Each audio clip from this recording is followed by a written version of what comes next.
Bueno, eh, buenas noches. Soy el residente de cuarto año de medicina interna, el doctor Jonathan Alberto Vázquez Guillén, y en esta ocasión vamos a ver el tema del consentimiento informado. El consentimiento informado no es más que la autorización que hace una persona con plenas facultades físicas y mentales para que los personales y profesionales de la salud puedan realizar un procedimiento diagnóstico, terapéutico o de cualquier índole que conlleve interacción con la salud del paciente. Vamos a comenzar esta exposición no sin antes recordar ciertos ítems o ciertos conceptos que son importantes para contextualizarnos en materia de consentimiento informado. En primer lugar, exigencia ética, que debe estar presente durante todo el proceso de la atención a la salud y que ello implica, obviamente, estar conscientes de lo que le estamos informando al paciente y de lo que estamos buscando que el paciente autorice. Derecho reconocido, un derecho que el paciente debe ejercer reconociendo los pros, los contras del contexto de salud y lo que derive del procedimiento o de la acción que se va a realizar con él.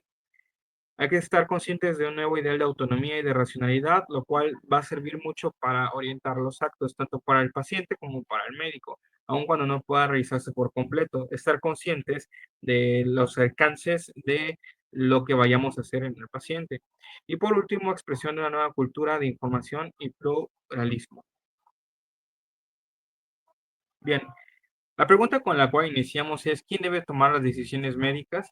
Esto ha ido evolucionando a través de los años, eh, inicialmente con una actitud paternalista por parte del personal de salud y conforme el tiempo ha avanzado, los conocimientos se han expandido y el advenimiento de tecnologías de información que pone en manos de cualquier persona la información necesaria para respecto a enfermedades y su salud, pues ha permitido que las decisiones tomen mucho papel por parte de los pacientes, ¿no? Respecto a quién debe tomar las decisiones médicas, hasta hace poco tiempo, como les había comentado, la toma de decisiones dependía exclusivamente del criterio médico, la actitud paternalista. Debían intentar por todos los medios los tratamientos adecuados y dentro de ello inmiscuía un poco el poder manejar o ocultar información a las puertas de los pacientes. En los últimos años, esto ha comenzado pues, a cesar, ya que el paciente pues, debe participar en la toma de decisiones médicas. A su vez, este debe poder decidir de acuerdo a sus valores, prioridades, necesidades físicas, necesidades de salud, necesidades culturales y socioeconómicas, ¿no? Así como en unos casos religiosos. Y todo ello culmina en la reestructuración de la relación médico-paciente. Como ya bien habíamos comentado, el paternalismo está siendo sustituido por la autonomía del paciente, ¿no? Y cada vez esto es más evidente debido a la información que los pacientes tienen, a la cual los pacientes tienen acceso para poder pues, estar al pendiente de su patología y de los procedimientos que se van a realizar. Antiguamente, el modelo exigía al enfermo obediencia y confianza en el médico. El principio de beneficencia era el que amparaba a los galenos para poder ejercer esa autoridad de tomar decisiones por encima de los pacientes, ¿no? Pensando siempre en lo mejor para él. Ha habido una transformación radical de esta ideología, en lo cual el enfermo espera que se respeten su derecho y su autonomía. Por lo tanto, al médico lo que se le pide hoy en día es competencia técnica para realizar aspiraciones, deseos del enfermo y por último, pues la voluntad que éste decida para con su salud, ¿no? El paternalismo, pues no es más que la búsqueda del bien de una persona desde un nivel de preeminencia que permite prescindir de la opinión de esta misma persona. A ciertos puntos será bueno ya que pues se requiere de un juicio clínico, de un juicio médico para saber qué decisiones tomar. Sobre todo en pacientes quienes tienen sesgo religioso, sesgo sociocultural o incluso analfabetismo, los cuales va a ser un poco complicado hacer que comprendan esta situación, ¿no? El paternalismo médico, entonces, en su momento fue la tendencia de beneficiar o evitar daños a un paciente atendiendo a los criterios y valores del médico antes que los deseos o opiniones del enfermo competente. No considera necesario informar siempre al enfermo y el consentimiento de este puede incluso ser pasado por alto si el caso lo requiere. Podríamos decir que en su momento pudo haber funcionado, pero pues no fue del todo cierto. Pues las primeras veces que se utilizó el término fue por ahí de los años 50 en un juicio derivado de todos estos problemas. En 1976, la Asamblea Parlamentaria del Consejo de Europa aprobó un documento que reconocía el derecho a la información entre los derechos básicos del enfermo. Es ahí donde empezó a acuñarse el término autonomía de la salud del enfermo, ¿no? Y entonces de ahí nace lo que es el consentimiento informado, el cual es un derecho individual añadido a la lista clásica del derecho a la vida, a la salud, a la libertad y a la propiedad. Por lo tanto, es un derecho legalmente fundamentado y con todo el peso de la ley para su respaldo y respeto por parte del personal de salud para los pacientes. Un médico viola su deber hacia su paciente y es sujeto de responsabilidades si no proporciona cualquier dato de manera ampliada y de manera clara, precisa y concisa sobre su patología, ¿no? Todo esto dato que sea necesario para fundamentar un consentimiento inteligente al tratamiento propuesto o el procedimiento o estudio diagnóstico propuesto. O sea, dar a entender al paciente todo lo necesario para que se pueda tomar su decisión, siempre y cuando esté consciente, tanto él o los familiares en cuestión.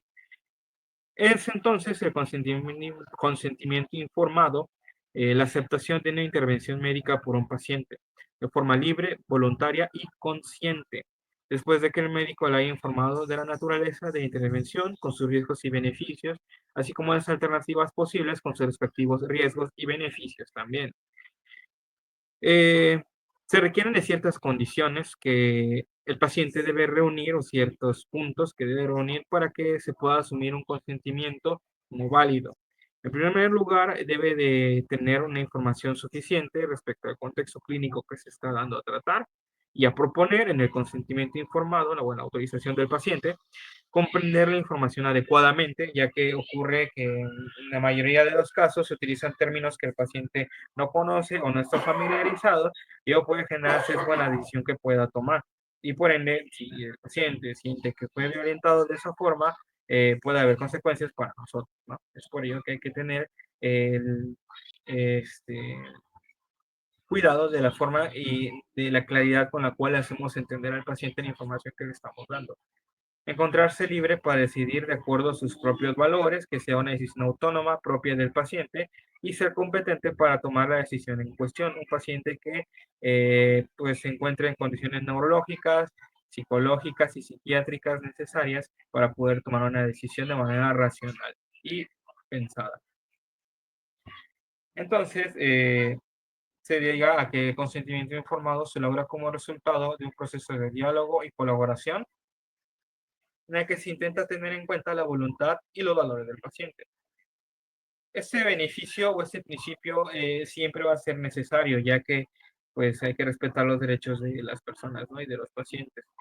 Pero la obligación ética y legal de obtenerlo es de manera explícita, ya que va a depender de la forma en cómo el personal de salud informe al paciente para que tome una decisión.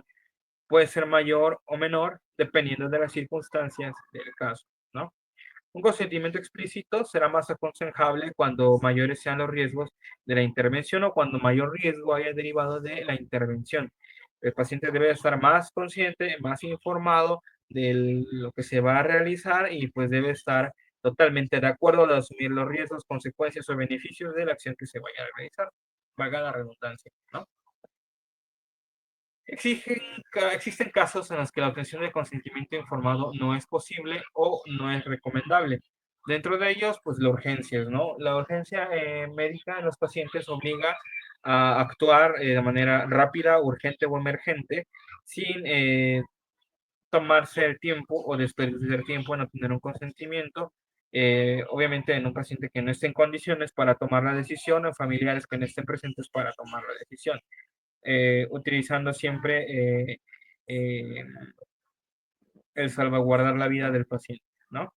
Un privilegio terapéutico del médico, pacientes incompetentes o sin capacidad de decidir, renuncia expresa del paciente a, pues, al consentimiento, tratamientos exigidos por la ley y la posibilidad de corregir una alteración inesperada en el seno de una intervención programada, o sea, la resolución de un problema desencadenado por una intervención programada. ¿Cuáles son las funciones del consentimiento informado? Pues las más importantes son promover la autonomía de los individuos para ir familiarizando al paciente con la responsabilidad de su salud, ¿no? Y pues, el derecho que tiene sobre ella. Fomentar la racionalidad en la toma de decisiones médicas, proteger a los enfermos y a los sujetos que están siendo foco de experimentación, estudios, ensayos clínicos, que hemos visto que también se utilizan consentimientos informados para que puedan entrar en ese tipo de protocolos, evitar el fraude y la coacción, alentar a la autoevaluación y el autoexamen de los profesionales de la medicina y disminuir recelos y aliviar temores que puedan derivar de, sobre todo, complicaciones de los procedimientos que están siendo ofertados, ¿no? Para que el paciente esté consciente que es bajo su propio riesgo que se toma la decisión.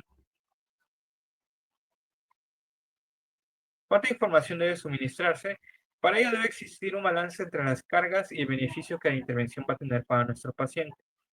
El contenido de la información necesaria para el procedimiento informado básicamente es la siguiente. En primer lugar, descripción de la intervención que se ofrece y de los objetivos que perseguimos al realizar esta intervención, ¿no?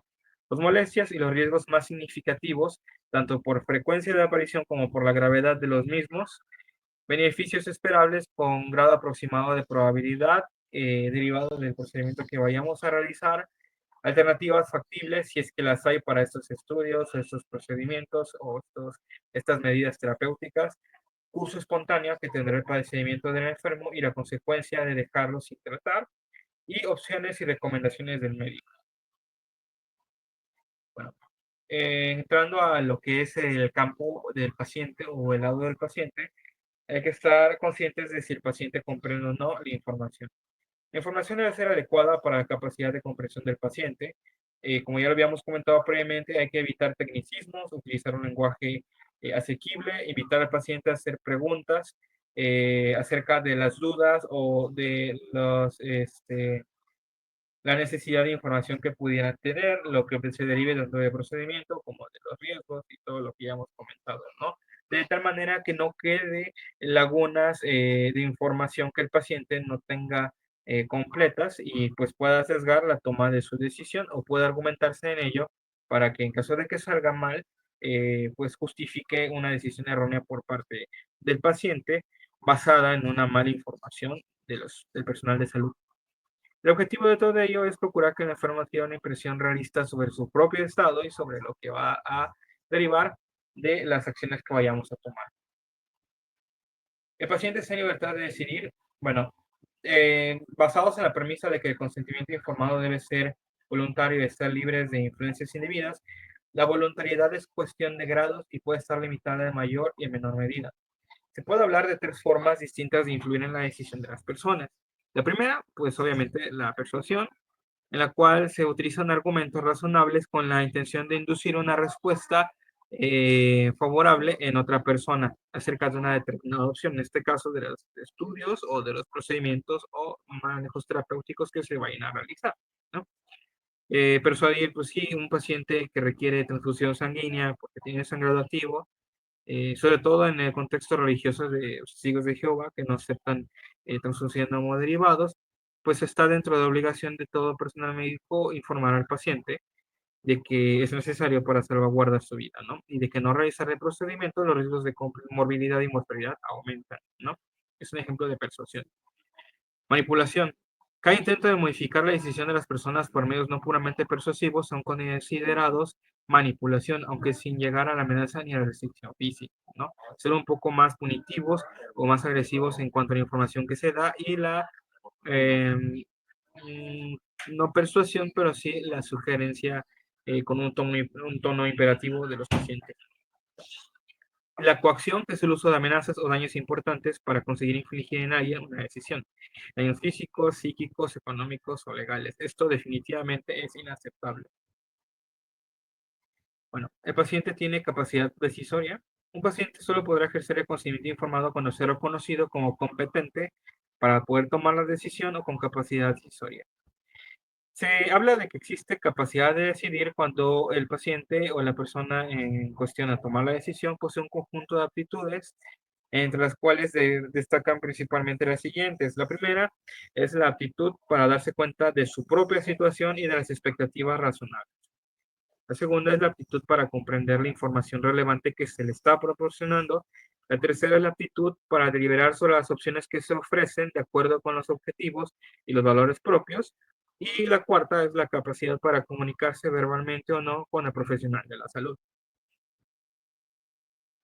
Sobre todo en nuestro medio, pues la pues amplia variedad de etnias indígenas en nuestro medio suele ser limitante para la comunicación adecuada y pues la toma de una decisión bien informada, ¿no?